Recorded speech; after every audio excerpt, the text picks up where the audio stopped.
There we see Plaza de Cibeles in the Spanish capital of Madrid, the traditional gathering spot for Real Madrid fans to celebrate a championship. The players aren't there. Apparently stayed behind for a more reserved celebration at the Santiago Bernabeu, where they watched Barcelona fall 4-2 against Girona. But nevertheless, there are some folks partying there in Madrid.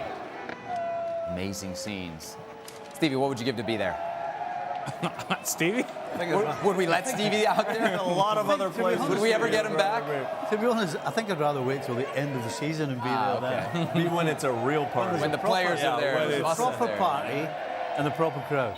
And maybe they bring a Champions League trophy with them. So, yeah. What do you think about Ancelotti keeping the boys home?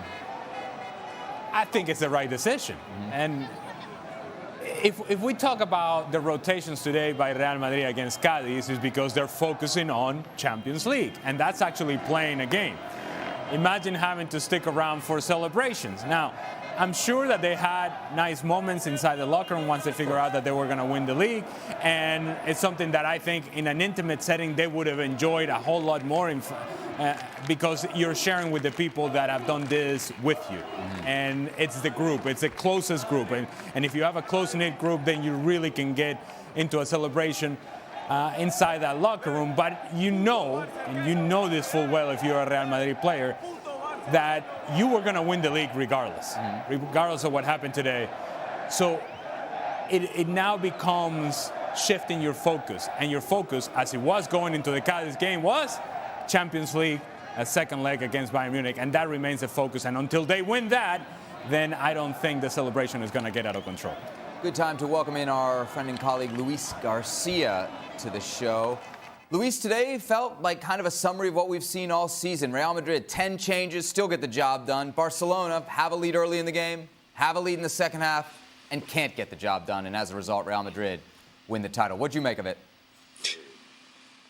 Yeah, exactly that, Seb. I mean, the way that we've seen Real Madrid during the whole season, consistent, effective, even with rotation, never lost the composure, never lost the aim of on the target that they have about winning a game, and at the end, you can see, I mean, there's not only that they have won the title, is that they are 14 points away from Barcelona and 20 away from Atletico Madrid, two of the teams that they should be battling. But Girona is right there because they really deserve. They've done an amazing job, but it wasn't on the list in the beginning of the season. So Real Madrid this season has been impressive. Lot of credit we have to give it to Ancelotti. I think that the way that he managed the team during all the days and the weeks that they had so many problems because of the injuries, players not in top form, they have to change it. We saw getting Ibrahim Diaz at some point. We saw Tchouaméni playing as a centre-back, Camavinga playing as a left-back. Jude Bellingham, that he was a top scorer,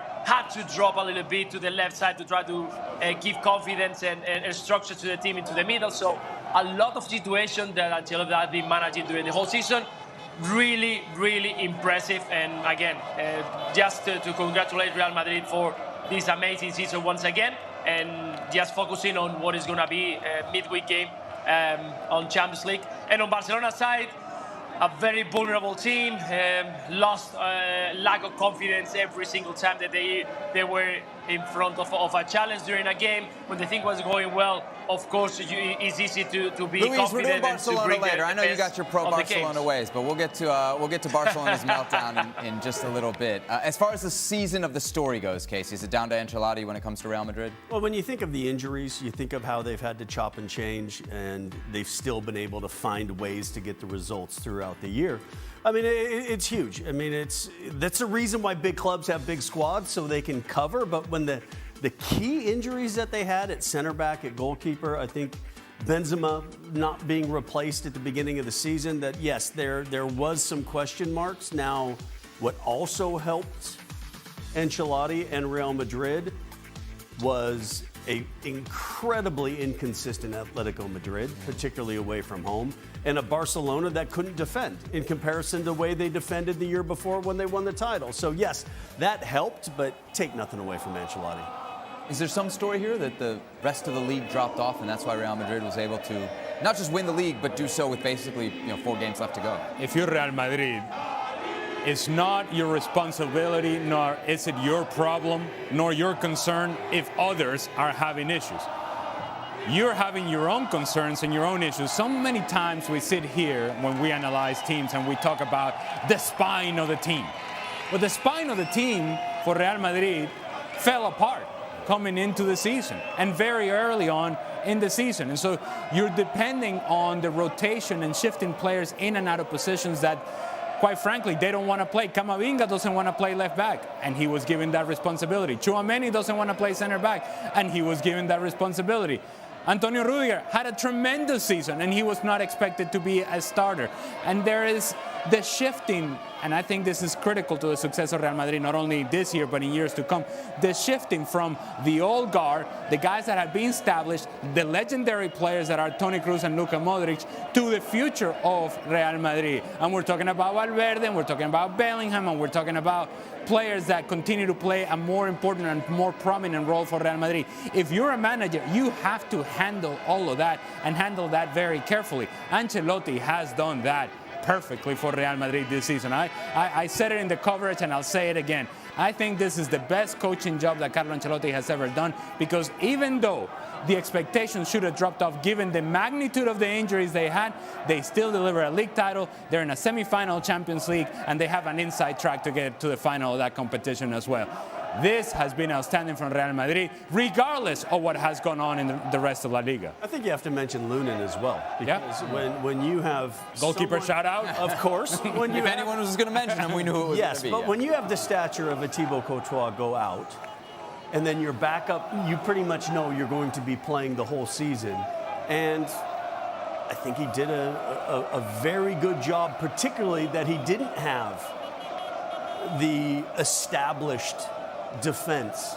He had chopping and changing, as Ali mentioned, in front of him, and everybody was able to rise and win this title. And think about this. Since you're going to give a shout out to the goalkeeper, I'll give a shout out to the attacking players.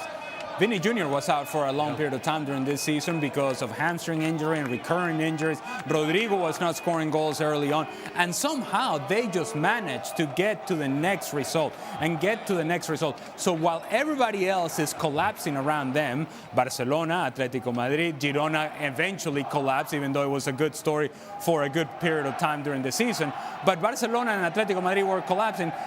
The difference between those teams and Real Madrid is the personality, the temperament, the consistency, the plan in place and the execution of that plan. There aren't all the side stories. You don't hear side stories from Real Madrid. As a club as big as this one, you don't hear controversies. You don't hear the manager complaining and whining about different things. No, they get to the next match and they win. And then the next match comes around and they win. Was it pretty? Was it ugly? Doesn't matter. 3 points. 3 points, 3 points, 3 points, while everybody else is collapsing around them. I mean, we talk about Ancelotti, being a great man manager. But we shouldn't forget that he's a great team manager, because... What's the difference? Well, the difference is that individually you look after people the right way. They arm around, they kick up the backside, they're talking to them. But it's very easy for a team to have so many big players out with injuries that it kind of spreads amongst the team that they're not quite sure they're going to be good enough because they've lost players. He dispels all that. So the team goes on the field, and although there might be 3 or 4 guys who are so-called superstars or they're so-called starters, nobody panics. There's a calmness about the way the team goes about, the way they do their business. To the point, they've only lost 1 game all season. You know, you said earlier, is this about other teams dropping off? Well, when you've only lost 1 game with a couple of games to go, you're getting an awful lot of things right, including your back line. Real Madrid 3-0 winners on the day.